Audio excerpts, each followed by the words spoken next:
यहाँले देखिरहनु भएको छ ब्याकग्राउन्डमा हाम्रा साथीहरू। हामीले यो रावा खोलाको यो ठाउँमा आएर खाना पकायौँ। पहिले हामीले सुँगुरको मासु र चिउराको नास्ता खायौँ, खाजा खायौँ। त्यसपछि हामीले पानीमै डुब्यौँ, पानीमै नहायौँ, पौडी खेल्यौँ, डुब्यौँ होइन, पानीको आनन्द लियौँ, स्वर्गीय आनन्द प्राप्त गऱ्यौँ। यस्तो आनन्द सायद आजसम्म हामीले कहीँबाट पनि प्राप्त गरेको थिएन र कसैलाई पनि यो पानी छोडेर जानु मन छैन।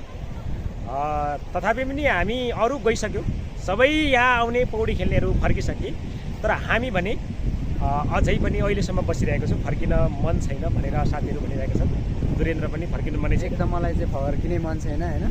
हामी नाच्दै पनि छौँ, अझै पनि यहाँ चाहिँ पौडी खेलौँ लागिरहेको छ। अझै पनि मलाई नाचौँ भएको छ, जानु त मन छैन तर बाध्यताले जानुपर्ने हुन्छ। आफ्नो पेसा छ होइन, पेसालाई पनि सम्हाल्दै इन्जोय पनि गर्नुपर्ने हुन्छ नि त। त्यही भएर अब हामी चाहिँ आफ्नो भोलिदेखि फेरि पेसा छ, आफ्नो ड्युटी छ होइन। त्यसको लागि हामी चाहिँ फेरि अहिले हामी चाहिँ पुग्नुपर्ने हुन्छ ठाउँमा। त्यही भएर आज चाहिँ हामी बाटो लाग्नुपर्ने हुन्छ। यति भन्दै सबैलाई बाई बाई, नमस्कार। प्रभात सूर्य टिभीको लागि म तपाईँहरूकै होस्ट दशरथ राई फेरि पनि यहाँहरूसँग हात हल्लाउँछु बिदाईको। र अर्को फेरि नयाँ यस्तै रमाइलो एपिसोड होइन होन्डा टुरमा हजुरलाई स्वागत गर्न चाहन्छु। धन्यवाद। Honda tour.